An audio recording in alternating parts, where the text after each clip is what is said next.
ഇന്ന് നമ്മൾ ട്രൈ ചെയ്യാൻ പോകുന്നത് എല്ലായിടത്തും ട്രെൻഡിങ് ആയിക്കൊണ്ടിരിക്കുന്ന നമ്മുടെ മസ്ക ബണ്ണും ഇറാനി ചായയാണ് കേട്ടോ. കുറച്ച് ദിവസമായിട്ട് നമ്മുടെ ജോക്ക് നമുക്ക് തലയ്ക്ക് വെളിവ് വരുന്നില്ല ഇത് ഉണ്ടാക്കി കൊടുക്കണത്. അങ്ങനെ ഞങ്ങൾ അത് ഉണ്ടാക്കാൻ തീരുമാനിച്ചു. വൈകിട്ട് പോയിട്ട് നമ്മൾ ബണ്ണും ഒരു 4 ബണ്ണ് മാത്രമേ വാങ്ങിച്ചുള്ളൂ. കാരണം നമ്മുടെ മൈൻഡിൽ ഇത് ട്രൈ ചെയ്ത് നോക്കുക, ഇത് മാത്രമേ ഉണ്ടായിരുന്നുള്ളൂ. ജോക്കിനൊരു സാറ്റിസ്ഫാക്ഷൻ കൊടുക്കുക.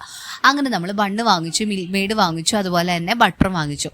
ഈ മിൽക്ക് മെയ്ഡും ബട്ടറും കൂടെ കൂടിയിട്ട് നമ്മൾ യോജിപ്പിച്ച് കഴിഞ്ഞിട്ട് നമ്മുടെ ബണ്ണിൽ അങ്ങ് പുരട്ടി കൊടുത്തു. ഉള്ളിലും പുറത്തൊക്കെ ആയിട്ടോ നമ്മൾ പുരട്ടി. നമ്മുടെ ക്രീം ബണ്ണൊക്കെ ഇരിക്കില്ല, ഏകദേശം ആ ലുക്ക് തന്നെയാണ് കാണാൻ തന്നെ നല്ല ലുക്കാണ് കേട്ടോ.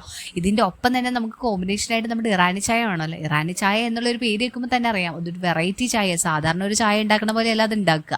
അങ്ങനെ ഞങ്ങൾ നമ്മുടെ കുക്കറിൽ, സാധാരണ നമ്മൾ ചായ ഉണ്ടാക്കുന്നത് നമ്മുടെ ചെരുവത്തിലോ പാത്രങ്ങളിലൊക്കെ ആണല്ലോ, ഇത് കുക്കറിലാണ് ചായ ഉണ്ടാക്കുന്നത്. അങ്ങനെ നമ്മൾ ചായ വെള്ളം അടുപ്പത്ത് വെച്ച് കഴിഞ്ഞാൽ അതിനകത്തേക്ക് കുറച്ച് ചായപ്പൊടി ഇട്ടു, ഏലക്ക ഇട്ട് നമ്മൾ അടുപ്പത്ത് വെച്ച് 2 വിസിലടിപ്പിച്ച് കഴിഞ്ഞപ്പോൾ നല്ല കടുപ്പുള്ള ഒരു കട്ടൻ ചായ ഇട്ടിട്ട് ആ ചായയിലേക്ക് നമ്മൾ വെള്ളം കൂടാതെ നമ്മൾ പാല് ആഡ് ചെയ്ത് കുറച്ച് പഞ്ചസാര മാത്രം ഞാൻ ആഡ് ചെയ്തിട്ടുണ്ടായിരുന്നുള്ളൂ. കാരണം വേറൊന്നുമല്ല, ഓൾറെഡി നമ്മുടെ മസ്ക ബണ്ണ് നല്ല മധുരമുണ്ട്, നല്ല കടുപ്പുള്ള മധുരമുണ്ട് അപ്പോൾ നമ്മുടെ ചായക്കും കൂടി മധുരം വന്നു കഴിഞ്ഞിട്ടുണ്ടെങ്കിൽ ഒരു രസം ഉണ്ടാവില്ല. അപ്പോൾ ഞാൻ കുറച്ച് മധുരം ആഡ് ചെയ്തോളൂ. ഇത് രണ്ടും കൂടെ കോമ്പിനേഷനായിട്ട് ഞാനാണ് ഫസ്റ്റ് കഴിച്ചത്. എനിക്ക് ഭയങ്കര ഇഷ്ടപ്പെട്ടു. കാരണം ക്രീം ബൺ ഭയങ്കര ഇഷ്ടപ്പെടുന്ന ഒരാളാണ് ഞാൻ.